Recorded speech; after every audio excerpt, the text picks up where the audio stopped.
Moi, je pense que, surtout si effectivement les types du Hamas sont alimentés véritablement de l'extérieur, dans un an, ils y seront encore, hein. Il n'y aura que des ruines. Et puis, qu'est-ce qu'ils vont faire des millions et demi? À mon avis, il y a bien plus de 60 000 morts. Il y a 400 ou 500 000 morts. Bon. Dresde a fait 80 000 morts en 3 jours. A fait 250 000 morts en 3 jours. Avec 8 000 tonnes de bombes. Là, on doit être à 100 000 tonnes de bombes. Donc, il n'y a pas 60 000 morts.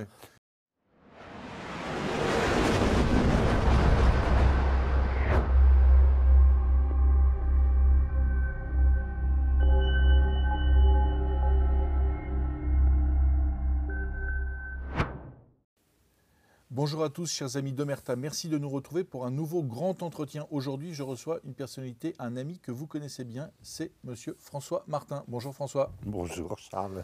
Inutile de préciser, mais on le fait quand même pour ceux qui te découvriraient sur cette chaîne YouTube, que tu es ancien industriel et que tu es géopolitologue et que dans ta marque de fabrique, je dirais, tu as une grille de lecture et d'analyse des grandes questions internationales, des grandes questions géopolitiques qu'on ne retrouve pas sur les médias mainstream. Donc merci d'être venu pour cette nouvelle émission.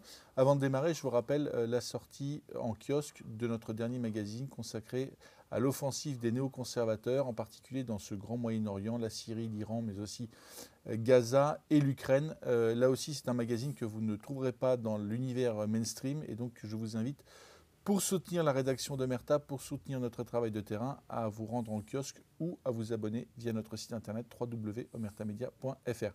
Alors François, à chaque fois qu'on se voit, l'actualité internationale est riche, il se passe toujours quelque chose. Mais là, on va démarrer quand même un peu ce tour d'horizon de l'actualité par la mort, l'assassinat de Charlie Kirk, cet influenceur issu du mouvement conservateur américain qui a été abattu d'un tir par ce qui apparaît vraisemblablement comme un antifasciste américain, issu lui-même d'ailleurs d'une famille plutôt conservatrice, d'après ce qu'on en sait. En quoi cet assassinat, pour toi, est un marqueur très fort de cette rentrée, de ce qui va se passer ? Alors d'abord, il y a un certain nombre de choses qui sont très curieuses dans cette affaire. C'est le fait que le modus operandi ressemble véritablement au modus operandi de la tentative d'assassinat contre Trump. Ça, déjà, il faut remarquer ça. Bon, moi, j'ai écouté attentivement les vidéos de cet homme-là précédemment, etc. J'ai quand même été frappé par son intelligence et par sa méthode consistant à aller systématiquement au contact, à chercher ce qu'on appelle dans le langage de l'Église la disputatio, c'est-à-dire la discussion argument contre argument, plutôt que d'asséner.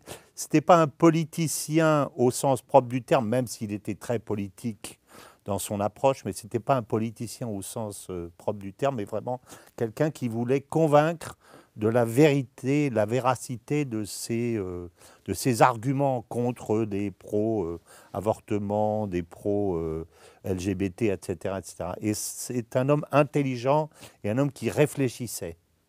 Et dans ce sens-là, par rapport à l'impression que j'avais eue au départ, comme quoi c'était un évangéliste un peu style Billy Graham, c'est pas du tout Billy Graham.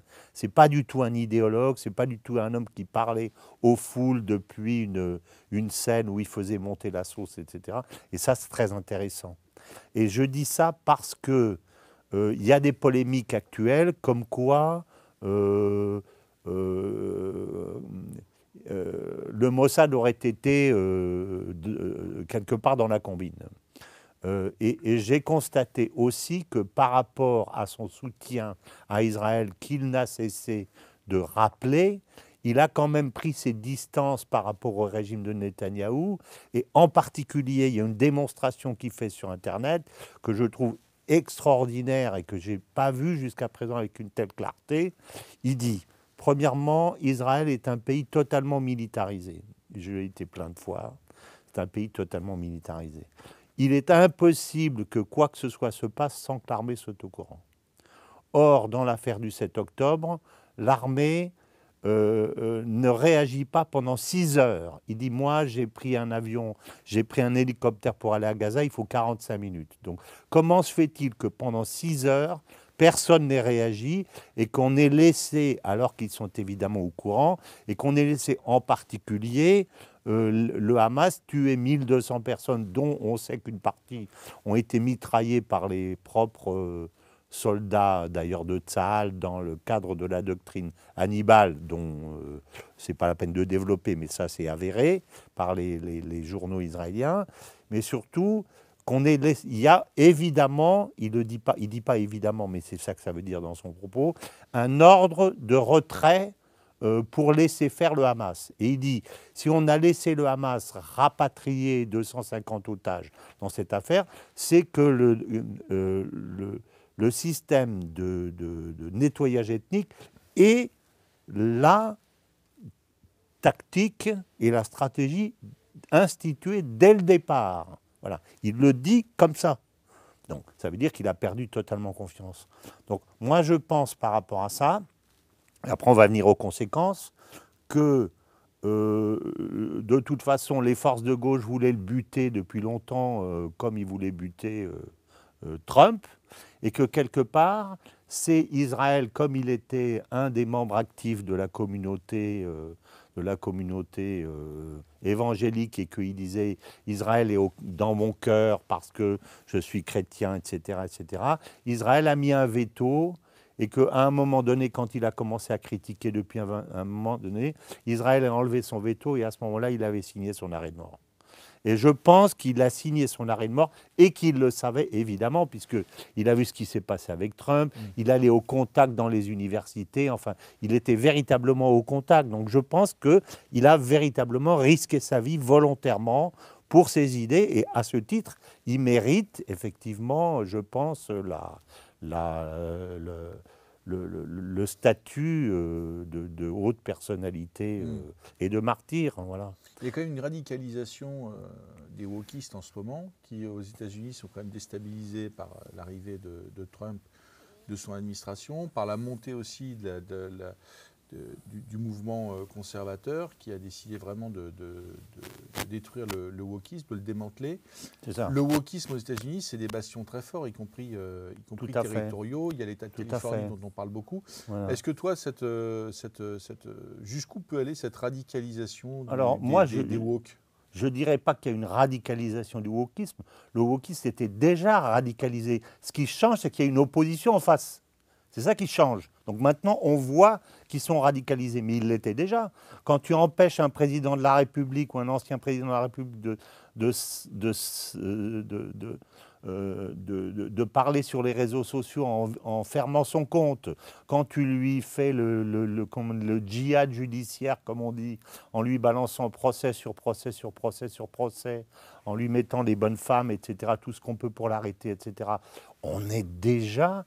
Donc, si tu veux, par rapport à ce qu'on dit aujourd'hui, comme quoi il y a une espèce de guerre civile, il y a aux États-Unis et potentiellement aussi en Europe, il n'y a pas une guerre civile pour moi. Ce n'est pas du tout une guerre civile. C'est un processus de libération contre un système oligarchique et totalitaire, je veux dire, financier, idéologique, médiatique, culturel, extrêmement puissant, et que simplement, si je puis dire avec la simplicité comme ça, les chrétiens, qu'ils soient Trump ou qu'ils soient Rubio ou évangéliques, etc., ont décidé de combattre.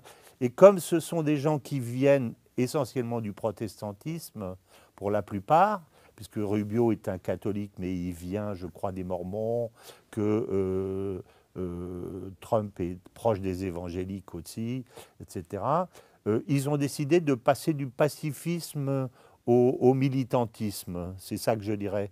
Avant, c'était plutôt la tendance, je dirais, collaborationniste à la française, disant « frappe-moi mon frère, par la non-violence, je te convertirai », mais ça ne marche pas, ça, en politique.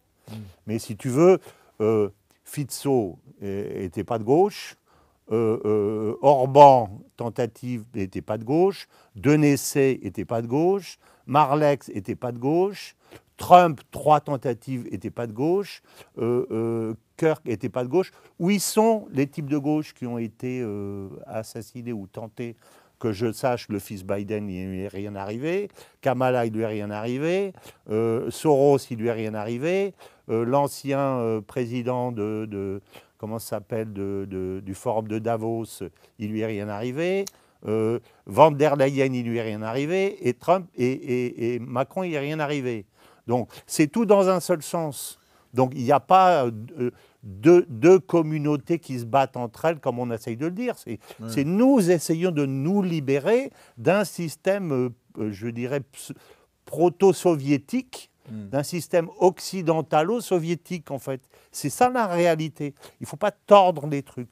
Donc, pour répondre à ta question, on voit aujourd'hui la radicalité de ce système parce qu'en face, il y a des gens qui ont véritablement voulu le combattre. Et à ce titre-là, je pense que la mort de Kirk est un signe extrêmement important parce que en politique, il y a un élément qui est absolument fondamental, c'est la martyrologie. Les mouvements de libération n'existent véritablement que quand tu as une martyrologie. C'est ce qui se passe aujourd'hui avec les Palestiniens. Un des éléments qui leur a permis de tuer complètement médiatiquement le crédit victimaire dont bénéficiaient les Israéliens et les Juifs d'une façon générale, c'est leur martyrologie aujourd'hui. Ce qui avait permis à Israël de devenir ce qu'elle est aujourd'hui, j'ai lu quelque part que le XXe siècle avait été le siècle des Juifs quelque part, c'est leur martyrologie. Et aujourd'hui, ce qui vient d'arriver est peut-être, je vais dire ça un peu cyniquement, la meilleure opportunité politique qui pouvait arriver à Trump pour arriver à gagner dans son combat parce qu'il a son martyr et il va s'en servir, mais à fond. Parce que sur le plan international, il n'est pas bon, et on va en parler, il est moins que bon.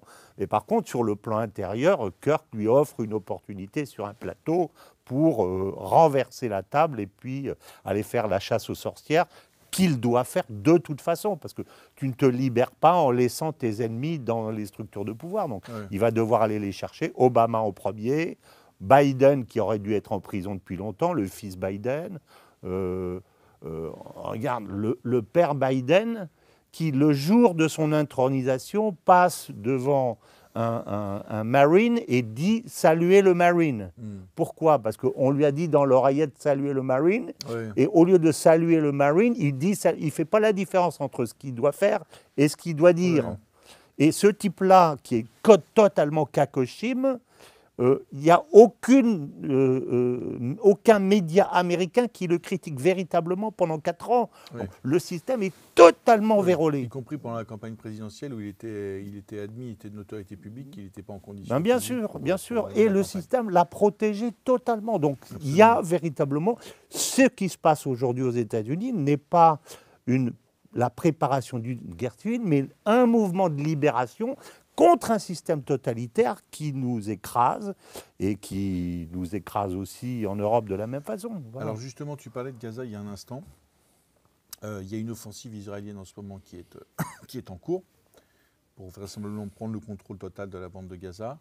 Tu parlais de la martyrologie palestinienne il y a un instant. Mais est-ce que cette martyrologie qui est, je dirais, quand on voit les pays qui sont positionnés pour la reconnaissance d'un État palestinien maintenant assez... 141 pays. Voilà, assez communément partagés. Et ceux qui sont contre, tu as vu, il y a le Vanuatu, tu as la Papouasie-Nouvelle-Guinée, tu as les îles Tuamotu, enfin je veux dire, c'est du menu fretin, je suis désolé. Mais ça n'empêche pas que si Israël prend le contrôle total de la bande de Gaza et l'intègre finalement au territoire israélien, comme une nouvelle colonie, au moins à court terme, avant une intégration pleine et entière, je dirais, les Palestiniens, quelque part, bien qu'étant aujourd'hui reconnus comme peuple martyr, assez largement, auront perdu. Je ne pense pas, moi. Quel peut être l'avenir de la bande de Gaza et des Palestiniens? Je pense qu'ils n'ont pas perdu, je pense qu'ils ont gagné.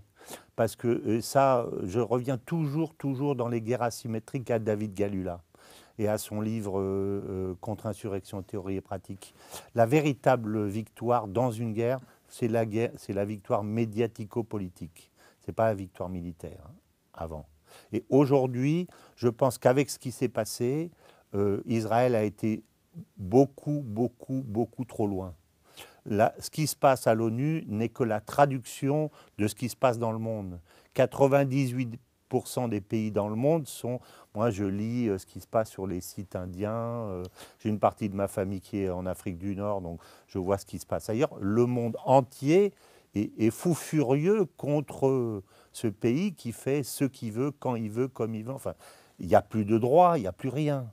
Donc, si tu veux, ils ont perdu totalement la guerre médiatique et ils ne la gagneront pas demain. Oui, mais les chars israéliens sont à Gaza. En plus, comment tu les retires? Les chars sont à Gaza, mais tu sais parfaitement que ils ne contrôlent pas du tout Gaza. C'est la même chose. Ils sont vietnamisés, complètement vietnamisés. Les Américains disaient la même chose. Ils allaient conquérir une vallée. Et puis quand ils se retiraient de la vallée, les types qui étaient en dessous, dans les tunnels, etc., ils ressortaient puis ils les attaquaient à partir de la vallée. C'est ce qui se passe actuellement. Ils ne tiennent pas. Leur communication dit qu'ils tiennent 80% de la bande. Mais ce n'est pas vrai. Tu sais comme moi qu'ils ont été attaqués dans un camp près de Khan Younes il y a 2 semaines de ça, parce qu'ils s'étaient organisés dans un camp et ils n'avaient simplement pas vu qu'il y avait une cheminée qui est ressortie à 30 mètres du camp. Et que les types sont arrivés, les ont mitraillés, ont fait sauter un char et sont repartis. Donc, ils ne tiennent pas. Ils sont assis sur un nid de guêpes. Et il y a 1 million de personnes. Alors d'abord, ils vont tuer 1 million de personnes sous les yeux du monde entier. Ils n'ont pas gagné. Ils ont pris dans les mains un nid de guêpes. Ils n'ont pas gagné.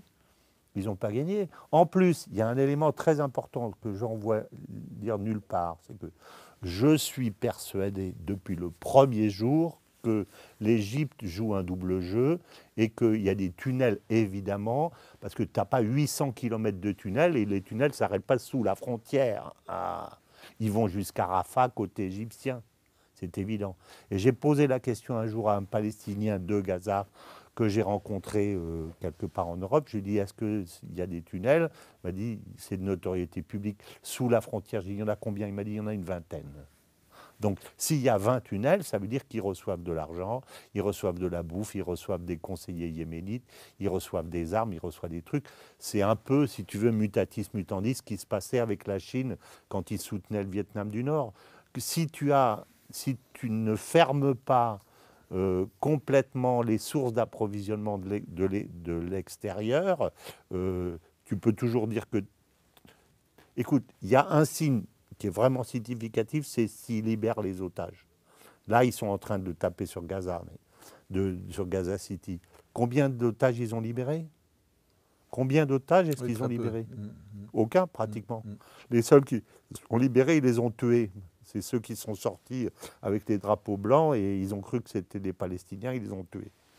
Oui. Donc, je pense que c'est, de toute façon, l'objectif de Netanyahou, c'est ni d'éradiquer le Hamas, pas du tout, Kirk l'avait bien compris, ni de libérer les otages. À la limite, il applique encore dans sa tête, même si elle n'est pas effective aujourd'hui, la doctrine Hannibal, c'est-à-dire que quand tous les otages sont morts, de toute façon, à ce moment-là, les familles rentreront chez eux et on dira, voyez, c'est des martyrs et puis c'est fini, on a fait ce qu'on a pu. Oui.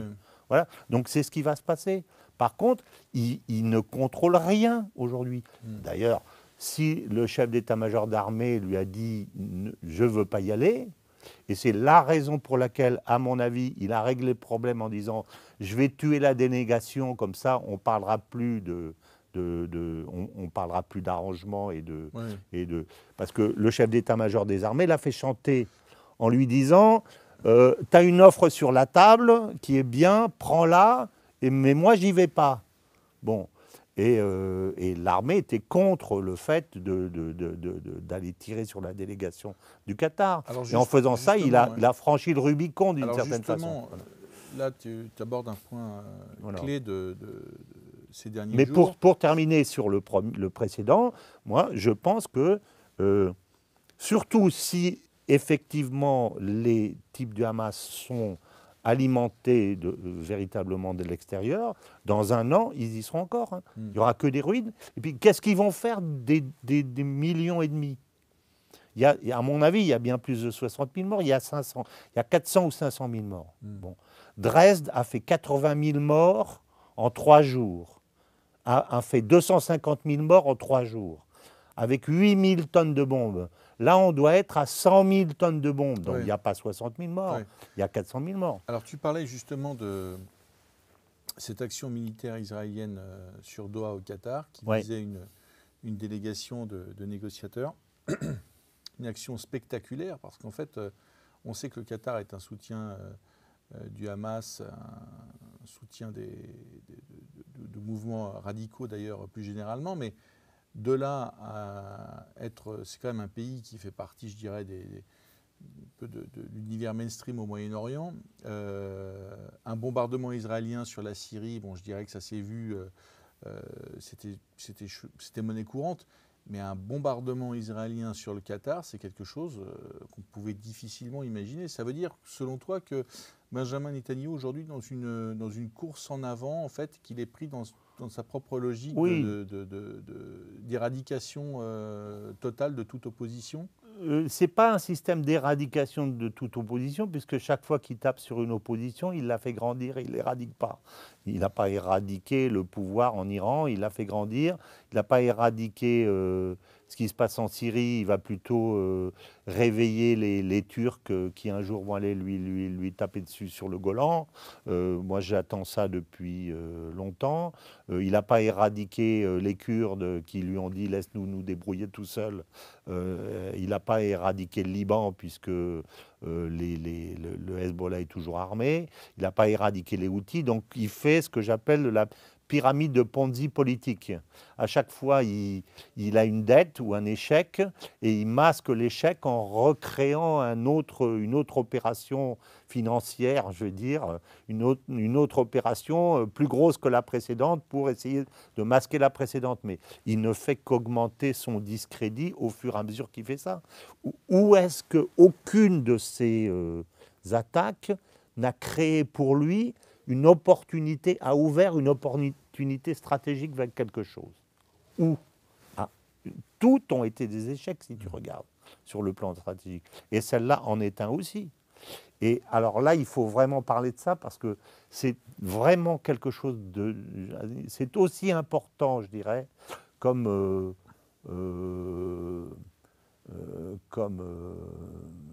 mouvement géopolitique que ce qui est en train de ce qui va se passer sur le plan interne avec la mort de Charlie Kirk. Tu penses que c'est un point de bascule? Totalement. Et pourquoi? Alors, il se trouve que j'ai pas mal pratiqué les Saoudiens, les Qataris, parce qu'à une époque de ma vie, quand j'étais dans le commerce, parce que je n'ai pas été industriel, mais j'ai fait du commerce de produits alimentaires pendant 40 ans, sur une centaine de pays. Et j'étais souvent le directeur du développement, c'est-à-dire on m'a chargé d'ouvrir les marchés. Et quand j'ai commencé à travailler dans les années 78, 77, 78, on m'a envoyé au Moyen-Orient en disant j'étais trader de sucre. Donc, on dit, tu vas vendre des bateaux de sucre. Un bateau de sucre, ça fait 2 millions de dollars. Donc, tu prends ta mallette, tu débarques chez M. Darwish, iranien d'Al-Khobar, ou chez M. Bamaouda à Jeddah, etc. Tu dis, voilà, je viens vous proposer mon sucre. Donc, je les ai bien pratiqués. Et si tu veux, ce que les gens ne savent pas, c'est que en fait, ce sont des systèmes très féodaux, en fait. Très féodaux. Tu fonctionnes par la confiance et par le lien d'homme à homme. Je te racontais avant qu'on commence que quand j'ai commencé à travailler, j'ai été voir un client à Al-Khobar et il m'a fait revenir 4 fois avant de me faire une affaire. 4 fois. Donc j'ai pris l'avion tous les mois, je suis venu le voir et à chaque fois on négociait. Il me disait non, ça ne me va pas, c'est trop cher. Moi, je ne pouvais pas baisser en dessous du prix parce que je ne pouvais pas vendre à perte, donc je n'ai pas pris. Et la 4e fois, au bout de 4 mois, il m'a acheté au même prix auquel il m'avait refusé au début. Je lui ai dit pourquoi. Alors il m'a dit I wanted to be sure that if we have a problem someday, we can sit down and talk. Si on a un problème un jour, je sais qu'on peut discuter avec toi. Je voulais m'assurer que tu étais une personne de qualité, une personne patiente, une personne qui ne s'énerve pas, une personne qui ne change pas d'avis, une personne qui, etc. Donc il voulait s'assurer de ma qualité. Parce que ce qui règne là-bas et ce qui règle les rapports, c'est le lien d'homme à homme. Et quand tu as un suzerain ou un vassal, tu ne trahis pas. Donc là, tu veux parler de... Je veux parler de ces dirigeants par rapport à Trump. De Donald Trump au Trump est Moyen-Orient. le président américain est leur suzerain dans cette affaire. Enfin, il l'était jusqu'à présent. Et le suzerain les a trahis. Il l'est d'ailleurs depuis 1945. Tout à fait, depuis le pacte du Quincy. C'est ça le pacte du Quincy. Et il les a trahis. Parce qu'il leur a dit on négocie. Et puis au milieu de la négociation, boum. Donc c'est l'attaque sur Doha qui a, voilà, c'est ça. Selon toi, contribue à démonétiser complètement non seulement Trump, mais le pouvoir américain en général. Ils se sont rendus compte, si tu veux, que leur système était un système qui était très naïf, en fait, où ils reposaient sur le pouvoir américain, et eux, ils utilisaient leur énorme puissance financière avec une politique plutôt neutre par rapport à Israël, et avec un pouvoir d'influence, pour pouvoir essayer de ramasser de tous les côtés, du côté américain et du côté chinois, puisque le premier investisseur en Arabie Saoudite aujourd'hui, les gens ne le savent pas, ce n'est pas les États-Unis, c'est la Chine. Donc, ils veulent manger dans tous les râteliers, donc ils sont restés très prudents. Moi, je n'ai pas trouvé ça stupide, si tu veux. La prudence en politique, c'est une grande qualité, confère Poutine. Mais si tu veux, aujourd'hui, je pense qu'ils se sont rendus compte que ça ne suffit pas. C'est une erreur de Donald Trump d'avoir privilégié, d'avoir laissé faire Netanyahou et privilégié Israël ? Totalement. Ces dirigeants qui lui ont fait confiance ont perdu la face.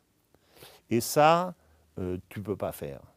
Tu ne peux pas perdre la face. Tu ne peux pas leur faire perdre la face. Et tu crois que c'est une... Parce qu'on sait que le Qatar il y a des concurrences aussi dans la région. Le Qatar est en concurrence très forte avec les Émirats, par exemple. Oui. Est-ce que quand même il y a une solidarité autour du Qatar, de ces pays du Moyen-Orient qui finalement peuvent être en concurrence, même féroces, mais qui là considèrent qu'ils sont un peu dans le même bateau, lâchés par je pense que c'est ça la prise de conscience aujourd'hui. Et le premier, tu remarqueras que le premier qui est arrivé pour soutenir l'émir du Qatar, c'est le ruler d'Abu Dhabi. Pourtant, ils ne s'entendent pas bien. Comment il s'appelle? Sheikh Zayed, je crois. Oui, Sheikh Zayed. C'est ça. Donc, c'est le premier qui est arrivé pour marquer justement... solidarité régionale. Erdogan était là, pourtant, ils ne s'entendent pas très bien avec Erdogan. Ils ne s'entendent pas bien avec l'Arabie Saoudite et les frères musulmans. Ça va pas très bien. Quel est l'intérêt de Trump, finalement, de déséquilibrer la position américaine dans la région, alors qu'au contraire, il bénéficiait d'un crédit quand même assez important par rapport à son prédécesseur. Il a laissé faire, selon toi, Netanyahou. Et quel est l'intérêt de Donald Trump, comme ça, de provoquer un déséquilibre? Trump considère, si tu veux, que les équilibres ou les déséquilibres, ils sont uniquement, et je pense qu'il sous-estime les côtés psychologiques et les aspects culturels parce qu'il ne les connaît pas. Et parce qu'il manque véritablement d'une vraie structure diplomatique derrière ce que les Américains n'ont jamais vraiment eu, ce pour lequel ils se sont appuyés depuis les temps immémoriaux sur les Anglais. Les Anglais ne jouent plus ce rôle parce que les Anglais, en fait, ils sont plutôt amis du pouvoir démocrate que du pouvoir républicain. Ce sont des mondialistes et des globalistes.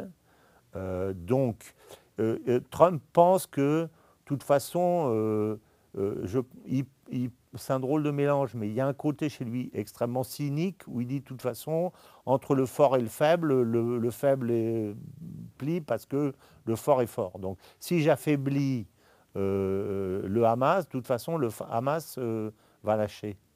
Or, le Hamas est une structure, il ne connaît pas bien non plus le fonctionnement si tu veux, des systèmes insurrectionnels. Dans le système insurrectionnel, la force politique et militaire est issue directement de l'intérieur de la population. Donc, c'est pas juste un système politique qui est plaqué où tu dis j'enlève. Donc ça va ressurgir sans arrêt. Et il faudrait qu'ils relisent ce qui s'est passé au Vietnam, si tu veux. Donc, je pense qu'il fait une mauvaise analyse de la situation. Il s'est dit, on va leur foutre une baffe et on va les éradiquer. Et puis, à ce moment-là, ils seront obligés d'accepter parce qu'ils ne pourront pas faire autrement. Je pense que c'est une erreur. Je pense que c'est profondément une erreur. Et si je vais finir donc cette réflexion, d'une part, je pense que ces pays se sont rendus compte qu'il faut qu'ils se militarisent, non pas pour acheter des armes pour faire plaisir à Israël et se mettre les commissions dans les poches comme c'est l'intérêt principal des ventes d'armes, mais surtout qu'ils aient, eux, une doctrine d'autodéfense par rapport à Israël et entre eux, donc qui mûrissent politiquement, je dirais. Ça, c'est la première chose. La deuxième chose, ça va être le rapprochement évident avec les Russes et les Chinois, parce que tu ne peux pas continuer à te faire protéger par un suzerain qui te donne des armes pour te défendre, mais au moment où tu veux allumer tes défenses pour voir ce qui se passe, ton suzerain te coupe les trucs parce que lui, c'est lui qui a les clés, et que tu veux monter dans ton F-35, il dit aujourd'hui tu montes pas parce que j'ai pas... Bon, quand c'est les Chinois ou les Russes, ils leur vendent le truc et tu fais ce que tu veux. Mais aujourd'hui, la protection américaine n'est pas une protection d'une certaine façon. Alors justement, on sait Et que... le dernier, je finis juste, le dernier, donc un système de défense, premièrement, propre, avec une espèce d'OTAN régionale. Deuxièmement, un rapprochement plus fort avec les Russes et les Chinois. Et le troisième, je pense que là où ils vont tirer les conclusions, c'est qu'il leur faut un système de défense nucléaire, de toute façon. Parce que sinon, tout ce qu'ils feront, ça sera, si tu veux, un château de cartes, parce qu'ils vont monter des défenses, ils vont monter un système, et puis quand on va arriver à la vraie confrontation, c'est-à-dire je te fous une bombe sur la gueule si tu ne te tais pas, ben, ils se tairont parce qu'en face, il y a des armes nucléaires. Donc, je pense que l'objectif à terme de toute cette région, et de l'Iran, et de l'Arabie saoudite, et peut-être du Qatar, et de la Turquie, on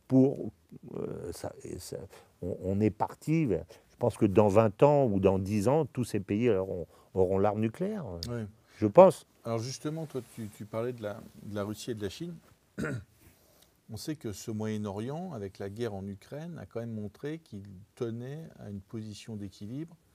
La plupart des pays de la région ont d'excellentes relations avec la Russie de Vladimir Poutine. D'ailleurs, ont largement contribué au contournement des sanctions occidentales et quelque part indirectement au soutien de l'économie russe et donc au soutien de la guerre russe en Ukraine.